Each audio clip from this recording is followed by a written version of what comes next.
Brought to you by Agilus Diagnostics.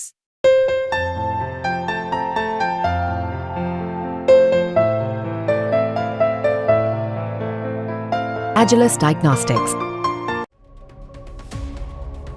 Boeing Starliner अंतरिक्ष यान के जरिए नासा की भारतीय मूल अंतरिक्ष यात्री सुनीता विलियम्स और उनके साथी बुच मिलमॉर स्पेस में गए थे, लेकिन स्पेसक्राफ्ट में तकनीकी खराबी के चलते बार बार उनके वापस लौटने की तारीखों को बदला जा रहा है। अब उन्हें अंतरिक्ष में गए 36 दिन से भी ज्यादा हो चुके हैं। वो पहली बार बोइंग कंपनी के स्टारलाइनर स्पेसशिप से गए। बता दें कि ये ट्रायल उड़ान थी और सफल भी रही, क्योंकि वो लोग स्पेस स्टेशन पहुंच गए हैं। लेकिन अब उनके वापस आने में काफी दिक्कतें हो रही हैं। जानकारी के मुताबिक स्टारलाइनर कैप्सूल में उड़ान से पहले ही कई तरह की दिक्कतें थी। इसके बाद भी स्पेसक्राफ्ट को ट्रायल के लिए भेजा गया। चौंका देने वाली बात यह है कि इस बात का पता नासा और विल्मोर दोनों को ही था। अब तक नहीं पता कि ये दोनों धरती पर वापस कब आएंगे। बता दें कि बुधवार यानी 10 जुलाई को सुनीता और बुच स्पेस स्टेशन से अपना मैसेज दे दिए। स्पेसक्राफ्ट के बारे में बताते हुए सुनीता और विल्मोर ने कहा कि जब वो स्पेस स्टेशन के नजदीक पहुंचे तो स्टारलाइनर थ्रस्टर अचानक बंद हो गया। इसके बाद दूसरे भी ऑफलाइन हो गए। इसके बाद ही उनकी उड़ान में दिक्कतें आने लगी।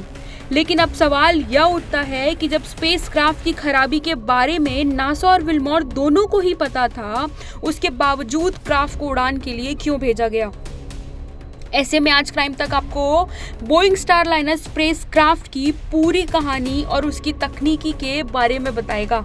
सुनीता विलियम्स को स्पेस में ले जाने वाले अंतरिक्ष यान का नाम 100 बोइंग स्टारलाइनर स्पेसक्राफ्ट है, जो 2017 में बना था।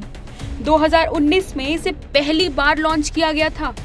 इस उड़ान में कोई इंसान नहीं था, लेकिन 2 सॉफ्टवेयर की गड़बड़ी की वजह से यह दूसरे ऑर्बिट में पहुंच गया था, यानी इसका पहला ट्रायल भी फेल हो गया।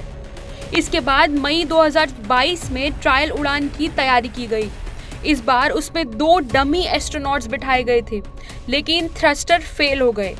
तीसरी मानव युक्त उड़ान साल 2017 में तय की गई, लेकिन कई वजहों से देरी होते होते यह जुलाई 2023 तक आ गई। फिर स्पेसक्राफ्ट में दिक्कत होने की वजह से इसे इस साल यानी 2024 में तय किया गया। अब यह स्टारलाइनर स्पेसक्राफ्ट की पहली मानव युक्त उड़ान है, यानी सुनीता और विल्मोर के साथ इसने स्पेस स्टेशन के लिए उड़ान भरी है। अंतरिक्ष यात्रा हमेशा से ही एक खतरनाक यात्रा मानी गई है। ऐसे में सबको सुनीता और विल्मोर के वापस लौटने का इंतजार है।